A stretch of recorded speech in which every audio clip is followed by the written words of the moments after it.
Des fois dans la vie, quand on réfléchit à un problème, on pense que la solution est compliquée. Mais en fait, des fois, elle est toute simple. Si je prends ce sténopé, par exemple, quand je charge mon châssis à l'intérieur du sténopé, là, la position n'est pas bonne, mais si je fais ça, là, il est bien positionné. Et oui, ça fait donc 2 vidéos que je me tue à chercher pourquoi mes photos sont cramées, et en fait, la solution était toute simple, j'avais juste mal chargé le châssis. Et ça, pourtant, Thibaut, il me l'avait dit dans ses explications au départ. Bon, je t'avoue que je me suis trouvé un petit peu con sur le coup, mais en même temps, ça fait partie de l'apprentissage. Si on fait jamais d'erreur, on n'apprend pas. Pour ce 3e épisode, j'ai décidé de retrouver un ami à moi, Benjamin, qui va m'aider à shooter une série de 6 plans films. Si j'ai demandé à Benjamin de m'accompagner, c'est parce qu'il a déjà pratiqué l'ultra grand angle dans le passé et que, avec un angle de champ de 137 degrés sur le sténopé, ça va bien être utile d'avoir quelqu'un qui sait à peu près comment cadrer pour avoir des photos intéressantes. Mais ne perdons pas de temps, allons tout de suite retrouver Benjamin pour que je lui présente le sténopé et son fonctionnement. Alors, je te montre la chambre, la bête qu'on va utiliser aujourd'hui. Là, voilà.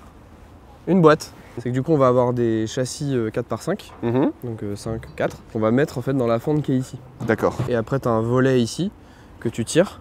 Du coup le négatif qui est ici, qui fait toute cette taille là, il va être exposé avec le petit trou que tu as à l'intérieur. Puis quand tu as fini ton temps de pause, tu reclaques. Terminé. Et c'est quoi? C'est 100 ISO? C'est du 100 ISO, c'est de la faux maçon, ouais. Du coup tu vois là sur le côté, tu as un angle qui est dessiné à 137 degrés. Donc c'est à peu près ton angle de vision. Quand tu... voilà. Tu sais que c'est très mal ce que tu es en train de faire. Pourquoi? Tu sais qu'après tu vas vouloir acheter une chambre. Une vraie avec l'objectif. C'est déjà dans les tuyaux. C'est déjà dans les tuyaux. Aïe, aïe, le banquier en PLS. On va regarder un petit peu ensemble les spots qui pourraient être intéressants à photographier en ultra grand angle, parce que là 137 degrés c'est quand même assez large. Et la visée? Ah bah la visée par contre tu t'assois dessus. Voilà, ouais exactement. Elle va être longue cette vidéo. Cet homme est fatigué. Non mais en gros tu le fais un peu juger quoi. Tu sais qu'en gros t'as un angle vachement ouvert. T'es pas à 180 mais enfin t'es pas très loin. Donc en gros tu te mets très proche. Et puis l'avantage aussi c'est que là pour le coup tu peux vraiment t'avancer à mort sur tes sujets quoi. Tu vois, si on va shooter au pied de l'éléphant, ça va se mettre au niveau de la trompe quoi. Parce que ouais, ça passe largement. Donc en fait là t'as la vitesse qui va s'afficher à f22 et du coup pour convertir à f128 tu mets ces temps là en face. D'accord, ok. Qui prennent en compte la réciprocité. Mais en vrai, en plus, c'est un truc, tu te dis, ouais, ça fera jamais des images. Tac. Donc là, je me l'oriente comme je veux. Donc là, on a notre châssis. Et on va pas faire comme ce que je faisais la dernière fois, c'est-à-dire qu'on va pas le laisser comme ça. On va l'enfoncer. Et là, il est bien placé. Mesure de lumière à f22. Je me mets devant l'éléphant, globalement. Donc là... F22 pour 100 ISO. Donc là je suis bien ici. Un quart de seconde, un quart, tac, 1 minute. J'ai fixé mon chrono à 1 minute. Ouais. J'ai déverrouillé mon premier volet. Et là, tac, c'est parti pour 1 minute. C'est parti pour 1 minute.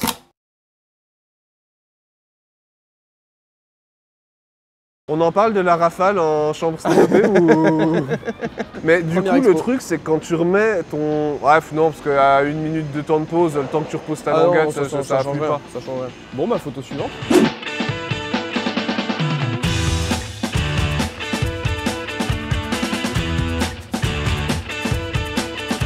Sur cette 2e image, j'ai voulu tenter une prise de vue complètement horizontale avec le trou du sténopé vers le haut. L'origine de ma réflexion était de me dire que si j'avais un angle de 137 degrés, j'allais avoir dans mon cadre une grande partie de cette immense nef. Après une mesure de lumière rapide, je me place à côté du sténopé, accroupi pour ne pas capturer accidentellement ma silhouette.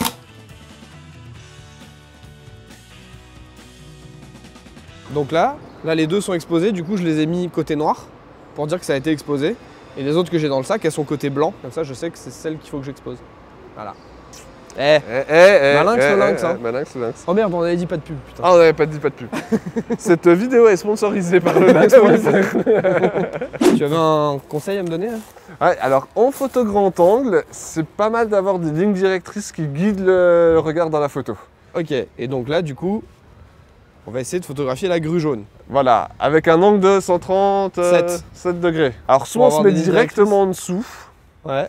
Soit on se décale un petit peu pour avoir les barrières qui sont là-bas, là à côté de la dame qui court. Et tu te mettrais de ce côté-là, là où on filme, ou de l'autre côté?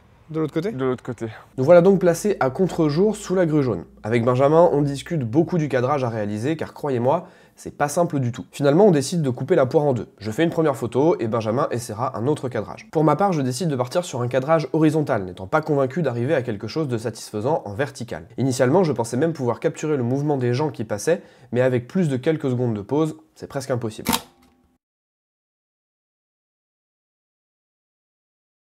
Benjamin a quant à lui poursuivi son idée de cadrage vertical en essayant d'avoir la grue sur sa hauteur. Il a pas mal travaillé sa composition et son cadrage en abaissant fortement la position du sténopé, plus proche du sol. L'inclinaison de la boîte est également très délicate car un petit changement d'angle peut grandement modifier le résultat final. Et on ne peut pas dire qu'un quelconque système de visée puisse vraiment l'aider. Vas-y, tire le volet. Voilà. Et retiens complètement. Ouais, voilà. Tac, tu le retournes, tu retournes le volet. Ouais, voilà. Et tu vas commencer à le remettre maintenant. Alors ça fait quoi? Par contre, le déclencheur est très silencieux.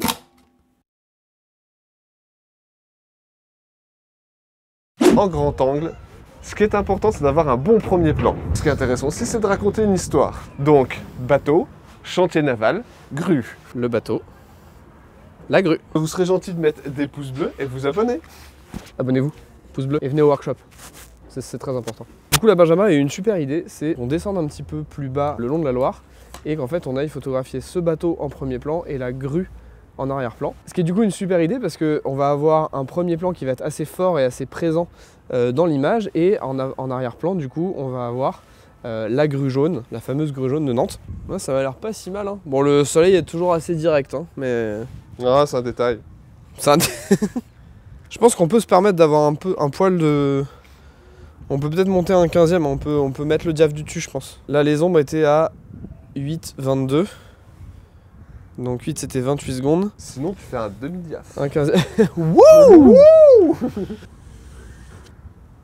Ce mouvement. Et voilà. C'est dans la boîte? C'est dans la boîte.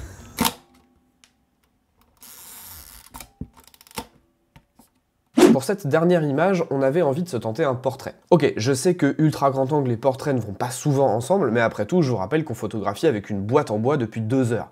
Donc on n'est plus à ça près. Je repère cet escalier et j'imagine tout de suite un cadrage vertical, en plongée. On se positionne 2-3 marches plus bas pour garder une certaine importance dans le cadre. Ok, t'es prêt? Tu l'actives quand je l'ai retiré. Hein. Ouais. Ok.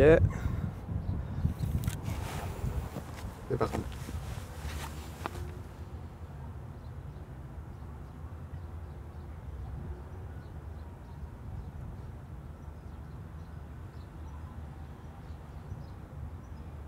C'est long. Hein.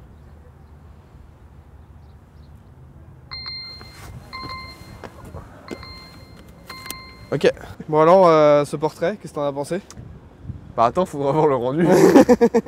C'est vrai, on sait pas ce que ça va donner. Je sais pas, il y a peut-être une phase de paix, hein, on n'a pas encore vu.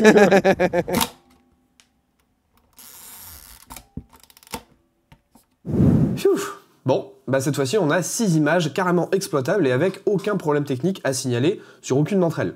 Et ça c'est plutôt une bonne nouvelle. De mon point de vue, c'est la première photo qu'on a prise avec l'éléphant qui fonctionne le mieux. On a un joli éclairage, le temps de pause est bon et le cadrage avec un sténopé positionné à 2 mètres de la trompe fonctionne bien. D'ailleurs à ce propos, je crois qu'il y a une règle principale à retenir de toutes ces photos, c'est qu'on n'est jamais assez près de son sujet. L'angle de champ est de toute façon tellement large que même les éléments positionnés proches du trou central, de toute façon seront renvoyés à une distance raisonnable sur le cadre, donc il n'y a pas de souci à se faire à ce niveau-là, on peut vraiment s'approcher et la photo de l'éléphant en est un parfait exemple. Un truc qui m'a surpris aussi, c'est sur la deuxième photo, la photo horizontale de la nef là, prise par le dessous, je pensais que j'allais avoir beaucoup plus de nef que ça, et finalement pas tant. Alors je pense que ça doit être lié à la distance par rapport au sténopé, peut-être, je sais pas en fait. Dites-moi dans les commentaires, j'arrive pas trop à me l'expliquer optiquement.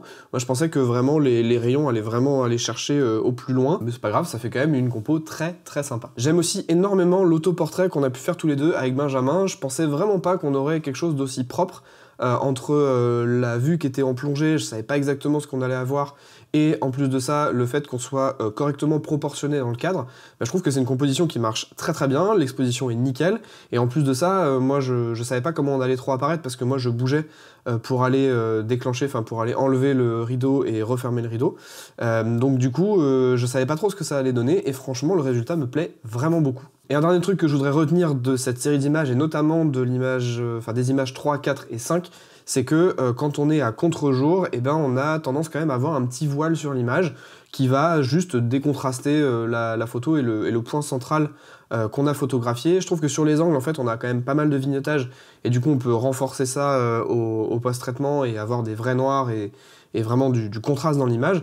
Mais par contre, ça sera compliqué d'avoir du contraste sur l'élément central quand on est à contre-jour. Ça sera intéressant de le savoir et de le garder en tête pour les prochaines compositions. Si t'as aimé cette vidéo, n'hésite pas à me lâcher un petit like, à t'abonner et surtout à me mettre en commentaire la photo que t'as préférée et aussi de me dire si tu aimerais avoir d'autres épisodes de ce style-là, dans grand format, que ce soit en sténopé, ou peut-être même en chambre photographique, peut-être, on n'en sait rien. Merci encore à Thibaut d'Ostophoto qui m'a gracieusement envoyé son sténopé et des châssis pour que je puisse tester ça et que je puisse vous le partager sur la chaîne, donc merci à lui. Enfin, n'hésitez pas à me suivre sur Instagram, j'y poste régulièrement des avant-premières de ce que je mets ici dans les vidéos, donc ça peut valoir le coup si ce que je produis vous intéresse. Et n'hésitez pas à venir vous inscrire aux workshops argentiques qui sont des après-midi de prise de vue argentique sur différentes thématiques que j'organise tous les mois à Nantes, donc si jamais ça vous intéresse, tous les liens sont dans la description. En attendant, moi je vous dis à la prochaine et surtout,